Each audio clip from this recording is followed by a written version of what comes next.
अस्सलाम वालेकुम। उम्मीद करती हूँ आप लोग खैरियत से होंगे। आज मैं आप लोगों से कबाब कढ़ाई की रेसिपी शेयर कर रही हूँ। उसको बनाने के लिए जो मैं चीज़ें ले रही हूँ वो ये हैं। सबसे पहले हम कबाब बनाएंगे और उसको बनाने के लिए जो हमें चीज़ें चाहिए वो ये हैं। मैं चिकन मिन्स यूज़ कर रही हूँ half kg, 1 handful green coriander है, 1 इंच जिंजर है, 4 क्लोव गार्लिक के हैं, 1 ऑनियन है, red chilli salt to taste है, 1 टेबलस्पून कॉर्नफ्लोर है, half teaspoon baking powder है। इसको डालने से कबाब सॉफ्ट बनेंगे। Half teaspoon whole spice है। इसके अलावा कोरिएंडर और क्यूमिन सीड उसको हमने ड्राई रोस्ट करके उसे ग्राइंड कर लिया है। उसके अलावा 2 ब्रेड के स्लाइस हैं। एक बाउल में चिकन मिन्स और ब्रेड को तोड़ लें और ये सारी चीज़ें ले लें और इसको चॉपर में डाल के बिल्कुल बारीक इसको हमें पीसना है।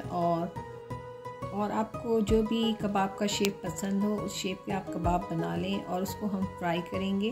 उससे पहले हम बनाएंगे ग्रेवी बनाने के लिए मैंने लिया है 1.5 cup tomato puree, lemon juice 1 tablespoon use करेंगे, julienne ginger, fresh coriander, half teaspoon whole spice powder, 1 tablespoon cumin and coriander powder, 1 tablespoon ginger garlic paste,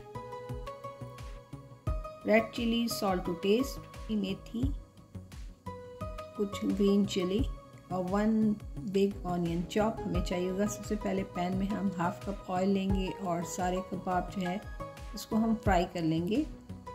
इसको हमें लाइट कलर का फ्राई करना है, ज़रा डार्क नहीं करना है क्योंकि चिकन है तो बहुत जल्दी ये कुक हो जाएगा। तो इसी तरह आप सारे रेडी कर लें। उसके बाद जब ये रेडी हो जाए तो इसे एक प्लेट में आप निकाल लें इसको और उसी ऑयल में हम प्याज को डाल के इतना सॉटे करेंगे कि उसका थोड़ा कलर चेंज हो जाए।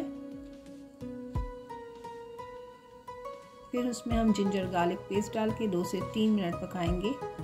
टोमेटो प्यूरी डाल के बस इसको हमें मिक्स करना है।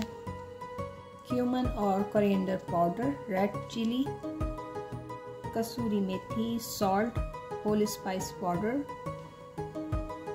इनको डाल के अच्छे से मिक्स करें और इतना पकाएं कि इसका जो तेल है वो ऊपर आ जाए।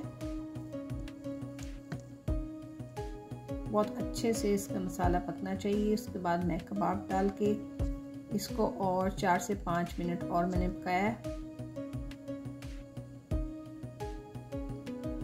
अब इसमें मैंने तकरीबन हाफ कप पानी डाला है और इसको अच्छे से आप मिक्स कीजिए। Green chilli, coriander, julienne ginger, lemon juice, इसको डाल के आप मिक्स करें।